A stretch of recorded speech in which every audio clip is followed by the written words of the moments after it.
Hello, fans, and welcome. It's official, the Arizona Coyotes have relocated to Utah, and while the season is over, the fun is about to begin.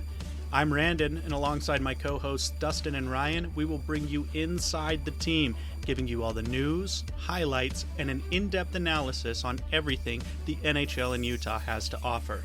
Welcome to another episode of The Two-Line Pass.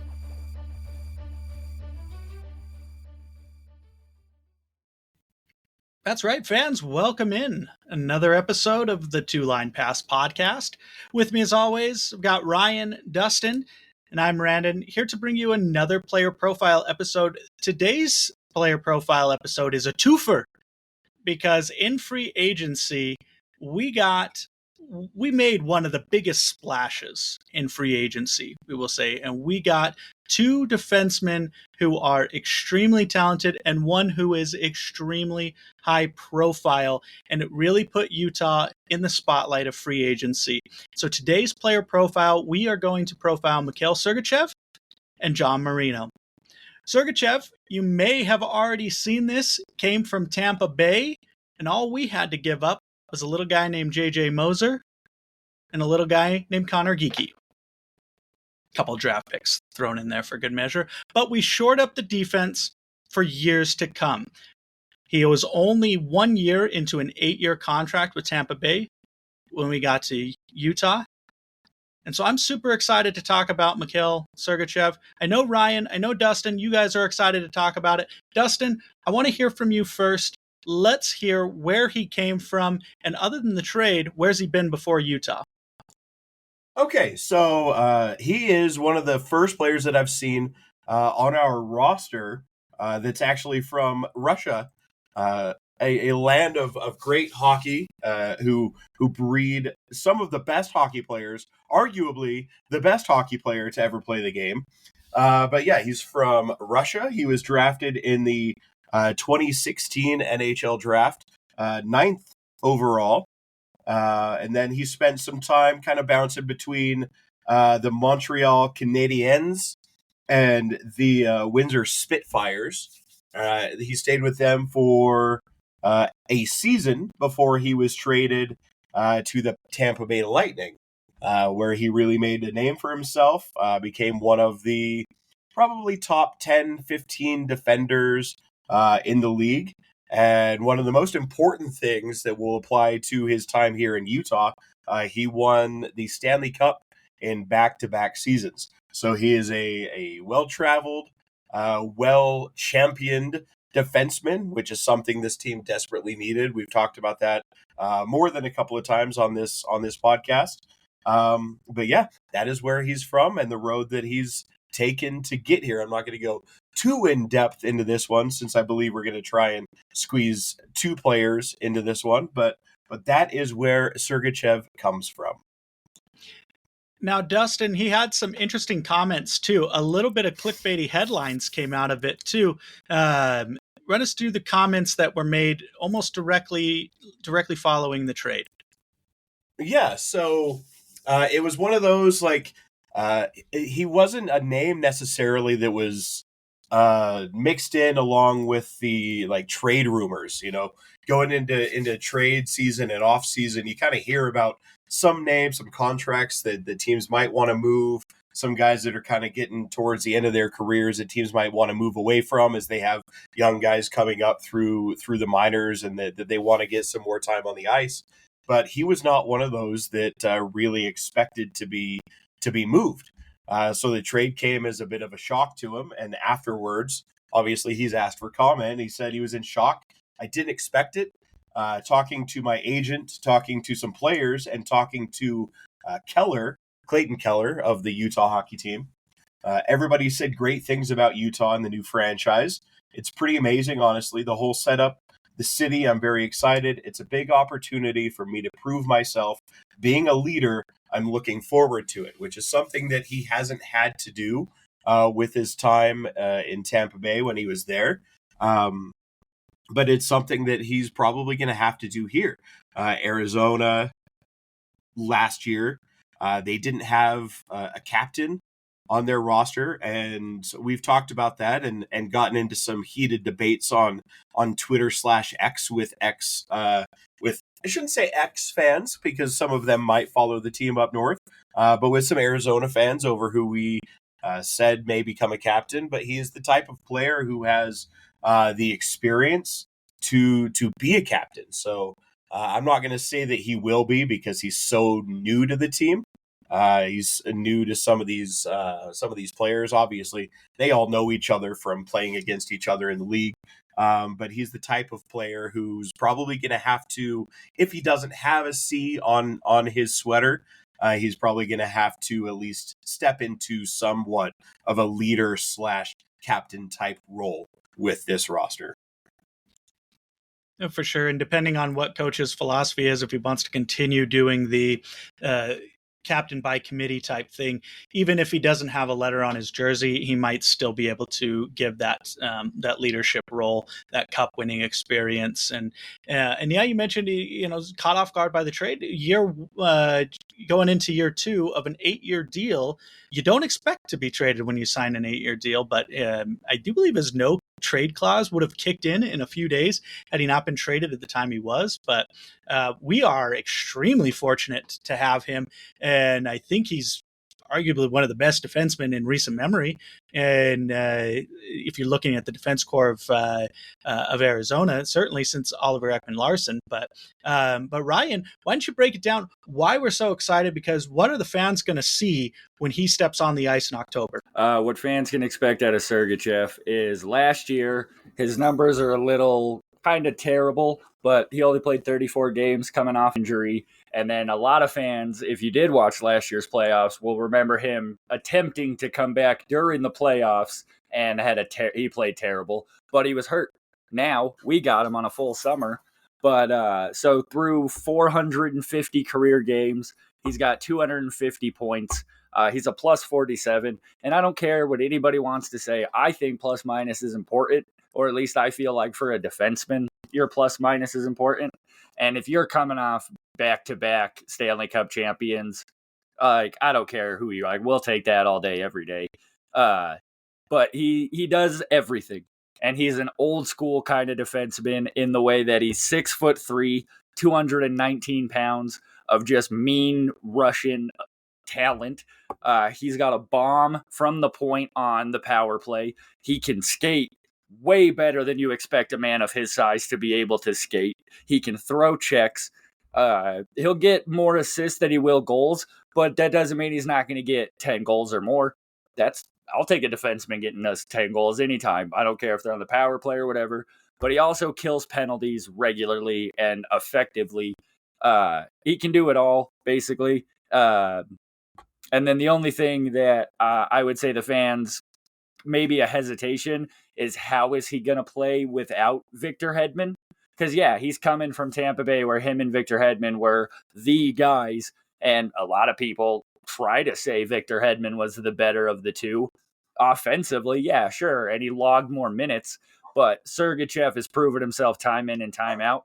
And I think getting that separation away from Victor Hedman and the Tampa Bay team will give him more space to, you know what I mean? Like, he gets to be the guy. So he gets to go out, and he knows it's not all on his back, but a big portion, like the team is going to be relying on him. And that's probably, you're right, the main reason they brought him over is you got 2 Stanley Cup champions. You're getting a C on your jersey. I'll call it now. Name somebody else who deserves it. You can't, no, I don't know. Whatever you whispered, Randon, no. But so what I would expect from Sergachev is it might be a little rocky in the beginning, but you can expect that for probably most of the guys coming into a new environment, new fans, new team. Well, not new team, but a lot of new players. But hey, we got our defense figured out, and that was my only real concern going into the offseason. And boy, did we do it right. Like, by far the biggest trade of the free agency, and it was completely ignored by a lot of the news outlet or the other sports pages that I've noticed. A lot of them didn't want to They didn't really talk about it. Their loss is our gain, and we'll talk about it. It really did set the tone for how Utah is going to approach the franchise in terms of not kind of talked about the difference between going into free agency and trying to nab every available free agent versus a draft and develop. And speaking of the merits of draft and develop, the two guys we gave up for Sergachev are very big potential, big upside guys. JJ Moser obviously had shown that he was capable of being at the very least a second defenseman pairing type defenseman, and is likely as his career goes on, he's going to be a number one defenseman. He's much younger is relative term, because Sergachev's only like 26 years old, which we talked about is the prime in an NHL career. You get into the mid to late 20s, early 30s. That's the prime, and we've got him for his prime with us. And so it was really, I think, obviously talent for talent right now, we came out ahead.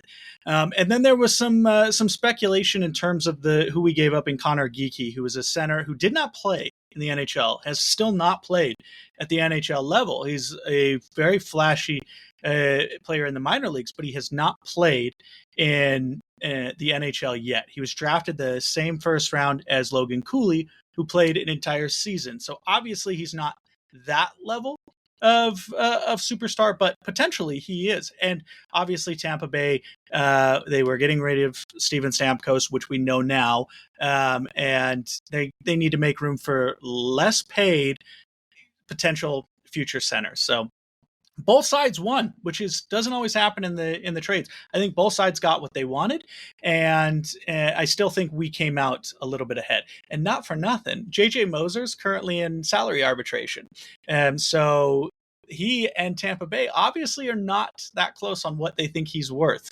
money-wise. So maybe there was some sort of conversation had. Maybe he tipped his hand, and Bill Armstrong said, "Guess what? I don't want to deal with it." And I mean, I don't know. I don't know if anything like that happened, but there was reports that Bill Armstrong had planted the seed that he was interested in Sergachev weeks before it actually happened. So great move by Bill Armstrong, and really put us on the map in terms of free agency, but really solidified the defenseman, because he's going to be our first pairing defenseman. He's going to play on the power play, and he's probably going to play on the penalty kill and penalty kill one. He averaged just under 24 minutes last season and the last couple seasons, even with his leg injury, which obviously we're going to assume that he's healthy. Coming up in this season, if he is, he's definitely going to be on the power play one. He's definitely going to be the first line defenseman and be the big name defenseman that we're looking for. Ryan, you touched on it. Man, he's got a powerful shot, right? Like, I talk about like shot speed and being like, I wish our forwards did that. But guess what? We got a blue line just power hitter.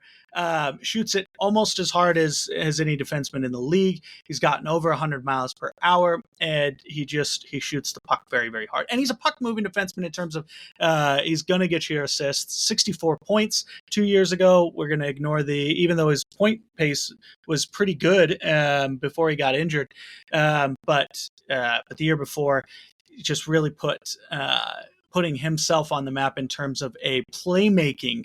He doesn't need to score 50 goals. He's just going to create those opportunities. And he skates a lot, right? He's moving between offense, neutral zone, and the defensive zone, and continuing to move the puck. And so his conditioning is off the charts. Like I said, we've got him in his prime athleticism. So I think we've got ourselves a great number one defenseman, probably going to be paired along Dursey. I would assume it would be our number one defensive pairing, but we'll see as the year goes on, and just hopefully that his leg is 100% healthy, because he did rush it. It was a nasty leg injury. He came back really quickly. Maybe wasn't as effective as he could because but that's player in him, right? That's the dedication to get back in there and play. So I'm super excited to see him on the ice. He's another one of those, if you want a jersey, if you want a lead pipe lock in terms of a jersey that's safe to buy, you get Sergachev's jersey, and you're gonna be sitting pretty, and be right there. So before we move on to talk about our next big defensive acquisition, Dustin, Ryan, anything you guys want to talk about of Sergachev before we move on to John? One last thing for you guys out there who watched hockey in the 2000 and late 2000s, early 2010 decade-ish. He reminds me a lot of Shea Weber. Maybe not as big as Shea Weber, but he's got that same all-around style defense and a goddamn cannon from the point. And I was just gonna clarify. I believe earlier you had mentioned he's 2 years into an 8-year contract, so he's got 6 years left on the contract that he brings over to Utah, right? Okay, that's all I wanted to clear up. I feel good about it. I feel very, very good about this trade. Just north of $8 million a year for a very solid, very reliable defenseman. So especially, like we said, we had none. So as far as making moves to get somebody to anchor that defense, and we do have we have 3 very good young defensemen who will continue to grow and be helped along by the veteran presence of Sergachev, and they'll also be helped along by the presence of another who's sure to be, well, not sure, but likely to be the second line defenseman, John Marino, and let's talk about where he came from, how he got here. Dustin, why don't you give us the breakdown? Okay, so John is 21 years old. He was born and raised in Easton, Massachusetts. Grew up. He actually was born. He believed he was sets of twin brothers who were born very big. They were both over 7 pounds when they were big, and the doctors thought that it might leave them with conditions later on in life. And the Boston Children's Hospital suggested that their parents enroll them into hockey lessons because the form needed to skate could help strengthen their legs. So he may be in the NHL strictly just because he was a large baby. But yeah, he grew up playing hockey. He went to Harvard, I believe it was, is where he played his collegiate hockey. He was drafted 154th overall in the 2015 draft, which is a bit of an outlier, sort of like the baseball, like the Major League Baseball draft.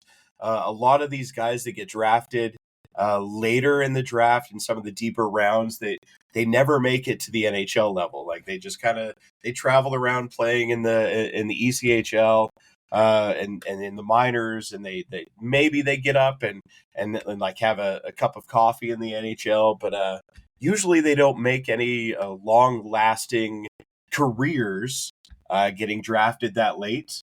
But he was drafted by the Edmonton Oilers, and then went to the Pittsburgh Penguins, and then he went from the Penguins and was traded to the New Jersey Devils, where he's played the past couple of seasons. His offensive game has improved both of the last 2 seasons, but he would say himself that it has been a little inconsistent. But that is how he's taken his road to get all the way from Easton, Massachusetts to Salt Lake City, Utah. Well, he's a big baby boy, and now he's going to be a big, solid, strong defenseman for us. Based on his weight, a little undersized now, but not everybody needs to be 6'3", 215 to be a high quality defenseman in this league. So it's no longer required to be that bruiser type.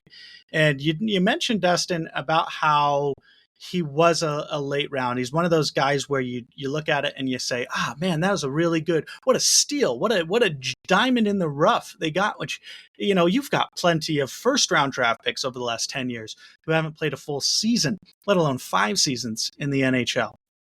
And so to get a guy in round 6 to play 5 NHL seasons so far is a rare treat indeed, and is going to be fantastic for us. Ryan, do you have what the fans might be able to expect out of John coming to play defense for us? Yeah. So he's got a career 300 NHL games, 328. He's got 107 points, and he's a plus 38. I like that. And he's another guy who's averaging around 20 minutes of ice time a game. So, like you were saying, he's not the biggest guy, but he's not small by any means. You know, he might have been a big baby, but he probably averaged out at 6'1", 180, which that's pretty good. But what I like about him is that he's still young. Like him and Sergachev are both probably hitting their primes together, which I think is going to work out good for us. Yeah, it's basic. I mean, I'm going to be honest. I didn't do a whole lot of research on him. I don't watch New Jersey. Still haven't forgiven them from Boo and Jiggy back in 2003.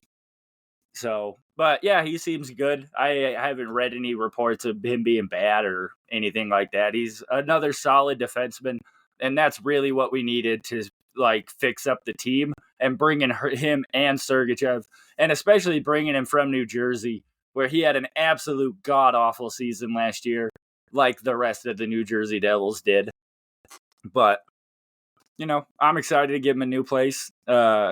Let him have a fresh start, and if it doesn't work out, doesn't work out. Yeah, I don't know. My bad. I didn't really research him. I'm a bad fan. Never apologize. Everybody's going to get to watch and learn as you go. I think one of the things to watch with him, and obviously he's not highlighted in this, but with Ian Cole coming in, so that's 3 veteran defensemen, right, that have been around the game of hockey for multiple seasons. And that goes along with Jersey, who's obviously going to be a number 1. But then you've got Kesselring and Valimaki are 2 very young, up-and-coming defensemen that Utah features very prominently, along with Lamoureux, Maverick Lamoureux, and Simashev, right, who are still probably another year or 2 away. So we've got a lot of up-and-coming defensemen in the roster, and it's these veteran guys who are going to basically lay the defensive foundation to bring those rookies up. So it's going to be interesting to see who pairs with who. I think it'll probably be Valimaki and Marino as our second line defenseman, and then Ian Cole and Kesselring as our third line defenseman.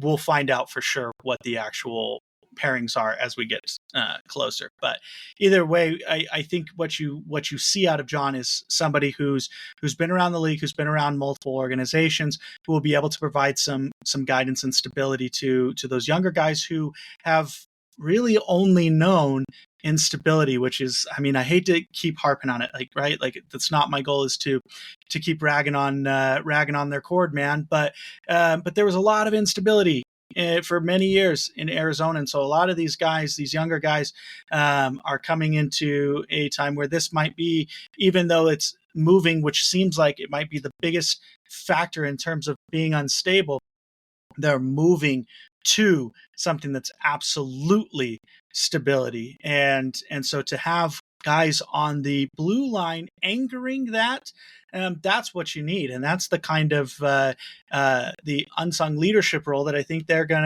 to fill in. Both John and Mikhail are both going to step into, whether they have a C or an A or not. I think you're going to see them rise to the occasion and become those leaders. So I'm excited to have them on board. I'm excited to continue to see how this team develops. Excited to see who else maybe we add, maybe we don't add. We'll see. But speaking of Mikhail Sergachev or John Marino, is there anything, Ryan or Dustin, that you guys want to bring up, or in general, before we throw it to the outro of this particular player profile episode? You know, I will ask, obviously, Sergachev is coming in. He's one of the top 10, 15 defensemen in the league. He's obviously going to be first-line defenseman. Where do you see Marino falling? Is I don't see him as like the counterpart to that first line defense. Do you see him falling in behind there in like the second or maybe third line? He's more of like an experienced guy that you have down the bench who's just adding some depth to the defense that this team is needed. Or where do you think he falls in terms of the line that he actually winds up on? So I think if I was the coach, I wouldn't if I have to put him and if I have to put Sergachev and Marino together, I'm not going to be opposed to it, but I would prefer to split them up just so I can have. I mean, Durzi, he's pretty good and he's still pretty young. I think he's probably going to be that number one guy to go with Sergachev. I think the contract extension he got kind of showed him, hey, we believe in you a little bit. We're going to try this out with you. And then let Marino take the second line because he's still got 300 NHL games. That's not anything to scoff at or hang your hat on. But having him with a rookie gives that rookie just a little bit of a netting to kind of play with. The rookies, they can make more mistakes if they're not paired together, if they're kind of paired with a veteran like that who's backing them up.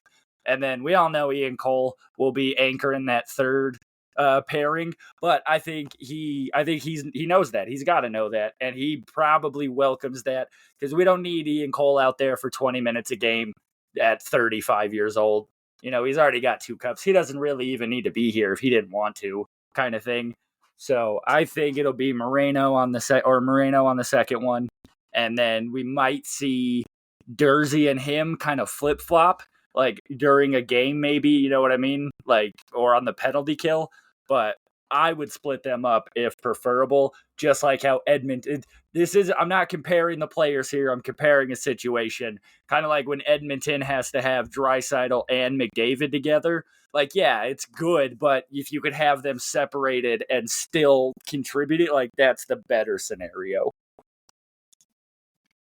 Absolutely. I think the one thing you don't want to see is John Marino and Ian Cole on that third line together. I don't think that's a good sign for anybody. And it's just, I think it's less Marino. I think it's who pairs with Marino on the second line.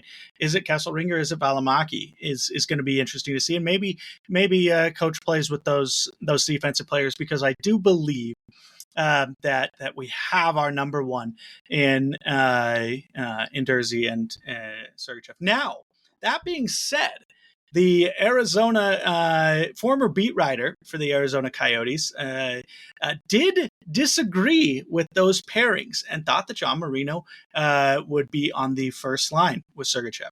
I don't agree with that, but so there is some people who believe that Marino is a first line defenseman, and so we'll see if. But he's not. It's not like Durzi's not an 18-year-old rookie. He's 25 years old himself, so he's not.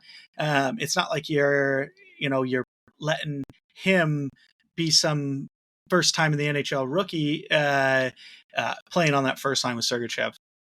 So I think it's in the bag that John Marino is our second line defenseman, and obviously I think there's no doubt, barring a significant injury which will take him out of the lineup entirely, Sergachev is most definitely on the number one pairing.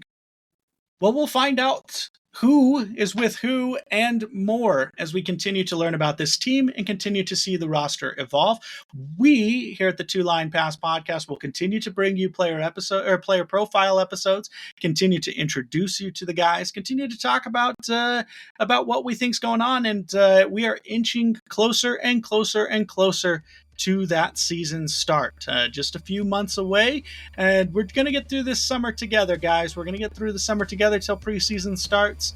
But thanks so much for listening to the player profile episode today, introducing our new acquisitions, our free agent acquisitions, in Mikhail Sergachev and John Marino.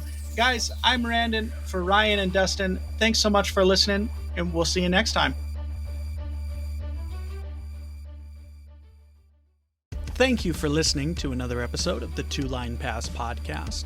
Please follow us on Twitter at the Two Line Pass. You can follow Dustin at HighlightsUte. you can follow Randon at TLPRandon and Ryan at CarnsRyan0420.